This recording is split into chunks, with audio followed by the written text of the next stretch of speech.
कुछ करने के लिए जिगर होना चाहिए. बऱ्याच लोकांना असं वाटतं जिगर म्हणजे हृदय, हार्ट. अच्छा. पण जिगरचं मीनिंग आहे लिव्हर. आता तुम्ही जे काय क्लायंटशी डील करत आहात, राइट. साधारण त्याचा एज ग्रुप काय असेल? तुम्ही तुमच्या गटला इग्नोर करत राहिलात तर कितनाही सहन करेगा आपका गट.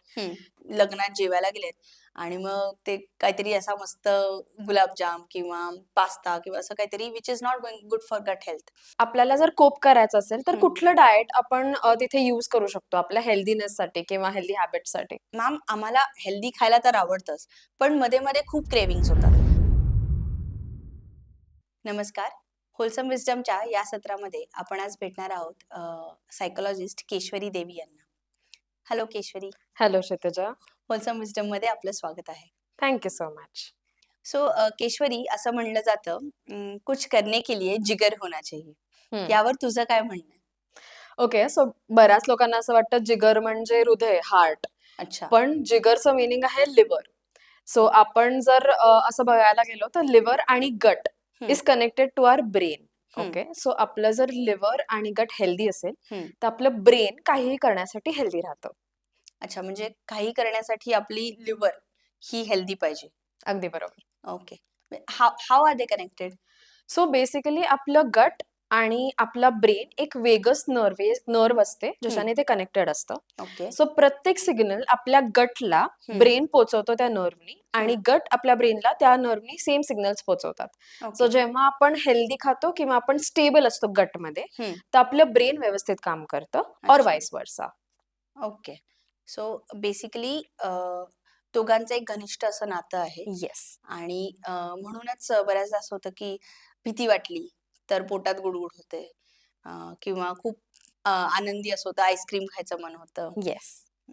किंवा मग खूपच सॅड असू तर वडापाव पिक करायचं मन होतं. Yes. Basically all are interconnected and they help in total help in digestion and mental health. Perfect. Yeah so Kshitija, मी सध्या ज्या क्लायंट ग्रुपशी काम करते ज्यांच्यासोबत मी काम करते त्या लोकांमध्ये मला खूप एन्झायटी म्हणा, स्ट्रेस म्हणा किंवा फटीग किंवा ब्रेन फॉग म्हणजे डिसिजन घेता येत नाहीयेत पटपट आणि इरिटेबिलिटी हे खूप आढळतंय सध्या. ओके. सो ह्याच्याबद्दल थोडंसं आपण डिस्कशन करूयात. आता तुम्ही जे काय क्लायंटशी डील करत आहात, राईट. साधारण त्याचा एज ग्रुप काय असेल? ओके, सो ज्या एज ग्रुप सोबत मी डील करते तो आहे 13 ते 30 वर्ष. हा मेजर चंक आहे माझ्या क्लायंट्स मधला. ओके. आता हा जो एज ग्रुप आहे त्यामध्ये टीन्स येतात, बरोबर. अर्ली अडल्ट फेज असते आणि अर्ली अडल्ट फेज असते. सो हे सगळी जी फेज आहे त्यामध्ये आपण मॅक्सिमम वेळेला प्रोसेस्ड फूड, जे क्विक फिक्स असतं आपल्याला, प्रोसेस्ड फूड खातो. त्यानंतर स्ट्रेस लेवल जास्त असतात, नवीन काहीतरी करायची अशी ह्याची धडपड असते आणि त्यामुळे इरेग्युलर स्लीप सायकल्स असतात, लेट नाईट पार्टीज असतात. हे सगळं टोटल जे असतो हा एज ग्रुप एकदम बऱ्याचदा एडिक्शन्स पण असतात. This age group is more prone to irregular habits. May be it might be sleep or diet. Right. And that is why mental health challenges, जसं तुम्ही म्हणत असाल, या एज ग्रुपमध्ये जास्त ऑब्झर्व होतात. सो जे चॅलेंजेस मी आता सांगितले त्याच्यासोबत आपल्याला जर कोप करायचं असेल तर कुठलं डाएट आपण तिथे यूज करू शकतो आपल्या हेल्दीनेससाठी किंवा हेल्दी हॅबिटसाठी? Basically diet which helps in mental health is more of healthy fats, ज्यामध्ये नट्स असतात, सीड्स असतात, म्हणजे ते आपल्याला ओमेगा 3 फॅटी ऍसिड्स देतात. त्याबरोबर बी कॉम्प्लेक्स असणारे बरेचसे व्हेजिटेबल्स, जे जेवढे रॉ खाऊ तेवढे बी कॉम्प्लेक्स आपल्या बॉडीमध्ये जास्त डायजेस्ट होतं. कारण ॲज यू नो की B complex vitamin is a water soluble vitamin. त्याला खूप शिजवलं, खूप उकडवलं तर ते आपल्याला तेवढं क्वांटिटीमध्ये मिळत नाही. म्हणून जितके रॉ व्हेजिटेबल्स खाल तितकं बी कॉम्प्लेक्स विटॅमिन आपल्या बॉडीमध्ये जाणार आहे. आणि बी कॉम्प्लेक्स जितकं चांगलं तितकं सेरोटोनिन रिलीजमध्ये, प्रोडक्शनमध्ये हेल्प होतं. आणि जितकं सेरोटोनिन चांगलं तितकं तुमचं मेंटल हेल्थ चांगली राहते. राईट. आणि त्याचबरोबर हेल्दी प्रोटीन्सचं समावेश जर आपण आपल्या डाएटमध्ये केला तर हे सगळं आपल्याला एक on and on healthy gut बनवायला मदत करतं. प्रोबायोटिक्स लाईक फर्मेंटेड फूड्स आहेत किंवा चांगले ड्रेसिंग्स आहेत, दे ऑल हेल्प इन गट मायक्रोब, पुटिंग अ गुड गट मायक्रोब. आणि जेव्हा गट मायक्रोब चांगला असेल तर आपोआपच आपली मेंटल हेल्थ चांगली राहते. ओके.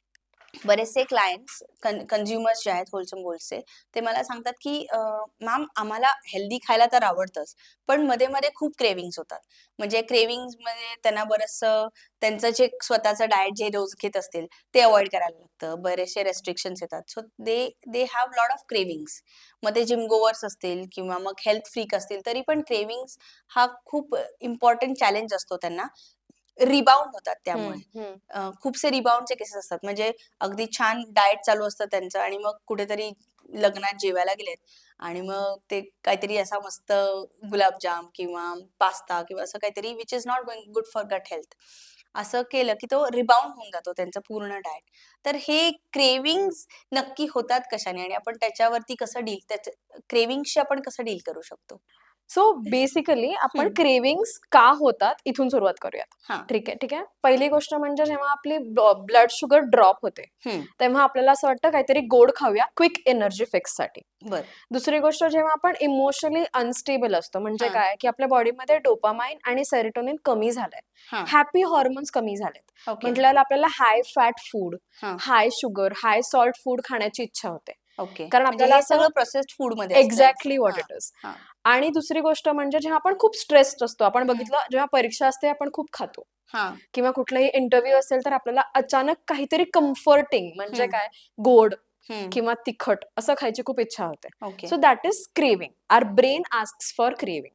पण ती आपल्या शरीराची गरज असते का तर नसते ओके. बऱ्याचदा. हां. ओके. सो ह्या क्रेविंगशी डील करण्यासाठी माझं सोल्युशन आत्तासाठी तर असं आहे, हं. की एक होलसम बोलचं मील ऑर्डर करा आणि you are good to go. Okay. So ह्याचा अर्थ असा आहे, की बेसिकली आपल्या बोलमध्ये जसं यू सेड, की हं. बऱ्याच गोष्टी आपण इन्क्लूड केलेल्या हं. आहेत, हं. राइट? ज्याच्यामध्ये आपली बॉडीची नीड ऑलरेडी सफाईस होतीये. हां. म्हणजे गरजा पूर्ण होतात. ओके. सो आपल्या ब्रेनला खूप कमी चान्स मिळतो ते हं. क्रेव्हिंग इंड्यूस करण्यासाठी, अच्छा. राइट? सो म्हणून आपण क्रेव्हिंगशी डील करण्यासाठी balanced meal is going to help us. हं. म्हणजे आपण जर आपल्या मीलमध्ये व्यवस्थित सीड्स आहेत, नट्स आहेत, त्याबरोबर रंगीत भाज्या आहेत, मग हाय प्रोटीन आहे, तर आपोआपच आपलं गट हे फुलफिल्ड असणार आहे आणि वेगस नर्व्ह थ्रू जसं तू म्हणाली, ते ब्रेनला सांगणार नाही, की "भई मुझे कुछ तो खाना है, कुछ तो हं, खाना है." म्हणजे आपोआपच आपली आपण म्हणतो ना, की एक सॅटिटी व्हॅल्यू वाढते. बरोबर. हेल्दी खाल्ल्याने, हे सॅलड्स खाल्ल्याने किंवा होलसम मील खाल्ल्यामुळे आपली सॅटिटी व्हॅल्यू जी आहे, ती सॅटिस्फाय होते आणि त्यामुळे आपल्याला वेगवेगळी क्रेव्हिंग्ज होत नाहीत आणि हं. अवेळी भूक लागत नाही. हा आम्ही जेव्हा होलसम बोल्समध्ये फीडबॅक घेतो, तेव्हा बरेच जण म्हणतात, की तुमचं बोल खाल्ल्यानंतर आम्हाला जवळ-जवळ 6-7 तास भूक पण लागत नाही आणि काहीतरी तिसरंच खाण्याची इच्छा होत नाही. सो त्याच्या मागचं कारण बेसिकली आहे, की gut is satisfied and exactly. That is why the brain is satisfied and you don't crave. Right, And when you don't crave, you don't eat processed food, and automatically your gut is healthy and exactly. your mental health is taken care of. Right. So हा एक loop आहे आपला. हां. जेव्हा आपण gut healthy ठेवतोय, हं.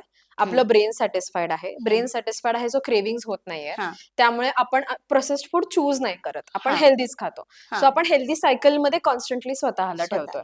आणि ह्यासाठी मी नेहमी म्हणत असते, की कुठलीही सवय सवय लागण्यासाठी 21 दिवस लागतात. सो मे बी या हेल्दी सायकल या लूपमध्ये जाण्यासाठी होलसम बोल्सचे तुम्ही 21 दिवसाचे सबस्क्रिप्शन घेऊ शकता and then you can get into a healthy cycle. So Keshwari as a psychologist तुला या नवीन वर्षाच्या निमित्ताने आपल्या व्ह्युअर्सना एक छोटीशी टिप द्यायची असेल हेल्थची रिलेटेड आणि मेंटल हेल्थची रिलेटेड, तर तू काय देशील? सो स्पेशली जे 13 ते 30 हं. वयोगटातली जी काही मुलं आहेत किंवा अडल्ट्स आहेत, मला हं. त्यांना हे सांगायचं आहे, की तुम्ही तुमच्या गटला इग्नोर करत राहिलात, तर कितना ही सहन करेगा आपका गट. हं. So let's start making this a priority. हं. आपण हेल्दी खाऊयात, हं. सो आपण हेल्दी फंक्शन करू शकू. Hmm. As we know now that our gut and brain is connected. हां. So let's make it a priority. By doing this hmm. आपण आपल्या 40s मधले जे मेंटल हेल्थ चॅलेंजेस आहेत, हं. ते प्रिव्हेंट करू. हं. सो आजपासूनच आपण जर काळजी घेतली, तर हं. पुढे आपलं आयुष्य अजून छान राहणार आहे. हं. त्यासाठी आपण आज हेल्दी हॅबिट्स सुरू करूयात. सो आजचं गट हेल्थची काळजी is going to be tomorrow's mental हेल्थची काळजी. That's what you yes, are telling. That's what it is. That's a very nice insight on a new year to take up. Yes, yes. thank you so much for coming here. Thank you so much for having me.